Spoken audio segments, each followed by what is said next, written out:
There is a difference between accepting what happens to you and loving it. Most of us, on our better days, manage the first. The delayed flight, the lost job, the diagnosis. We grit our teeth, we cope, we tell ourselves it could be worse. Acceptance is survivable. It gets you through the day. But nearly 2,000 years ago, in a notebook never meant to be read, a Roman emperor reached for something stranger than acceptance. Not gritting his teeth at fate, choosing it, asking, in effect, to be handed exactly what he was going to get anyway, as a gift, not a sentence. This is about that harder ask, what the Stoics called loving your fate, and why it is not resignation dressed up in nicer language. Here is Marcus Aurelius, in the public domain translation of George Long, from Book 4 of the Meditations. He is talking about Clotho. In the old myth, the fate who spins the thread of each person's life. Willingly give thyself up to Clotho, one of the fates, allowing her to spin thy thread into whatever things she pleases. Notice the verb, not endure, not tolerate. Willingly give thyself up. He is not describing a man bracing for bad news.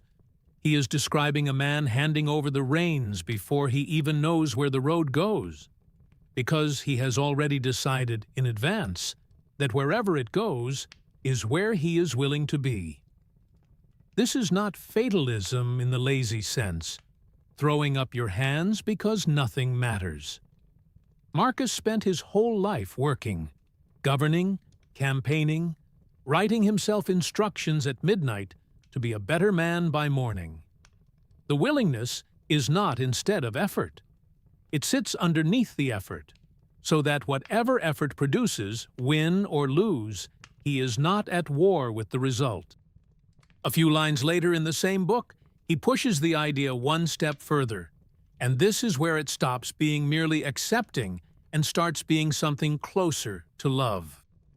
Everything harmonizes with me, which is harmonious to thee, O universe. Nothing for me is too early nor too late, which is in due time for thee. Read that slowly, because it is doing something unusual. He is not saying the universe is fair. He is not saying he understands why the plague came, or why the war would not end, or why he would be dead within the decade at a job he never wanted.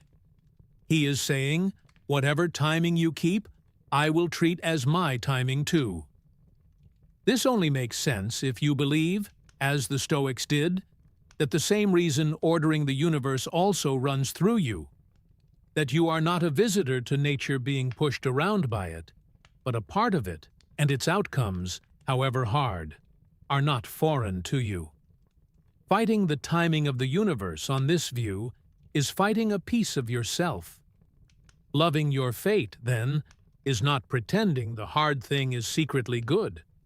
It is refusing to split yourself from a world you are already, whether you like it or not, made of. This is where Amor Fati gets misused. Taken cheaply, it becomes an excuse to smile through anything, to call cruelty fine, to call grief nothing, to skip the mourning and the anger because a philosopher said to love your fate. But Marcus never asked himself to feel nothing. He wrote pages of frustration, exhaustion, and grief into these same notebooks. This is a man visibly tired of the war, visibly lonely at the top of an empire. The willingness is not a mood you fake in the moment of pain. It is a posture you build in advance, so that when the pain comes, you meet it as something that belongs to your one life, instead of something you have to pretend is not happening. Loving your fate does not mean liking every part of it. It means refusing to disown any part of it. So here is the practice, and it works backward from most advice you have heard. Do not wait for something good to happen and then decide to love your fate. Take the thing already sitting in front of you right now. The job you did not choose. The delay. The diagnosis. The ordinary disappointing Tuesday. And instead of asking how to escape it, ask one question. What would it look like to work with this? As though it were mine on purpose. Not faking that you chose it. Choosing now to stop fighting the fact that it is here and spending that reclaimed energy on what you actually do control, your response today to the thread already spinning. That is the whole exercise. Not gratitude for the outcome, cooperation with the moment. Marcus never got to pick his war, his plague, or the year of his death. None of us get to pick most of what actually happens to us. What he insisted on picking was the stance he brought to it, willing, not dragged, a participant in his fate rather than its prisoner. Nothing for me is too early nor too late, which is in due time for thee. It is a strange kind of freedom, choosing to want what you cannot change, but it is freedom all the same.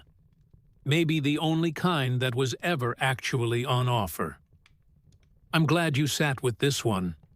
If it was worth your quiet, stay a while. There is one idea here, every day.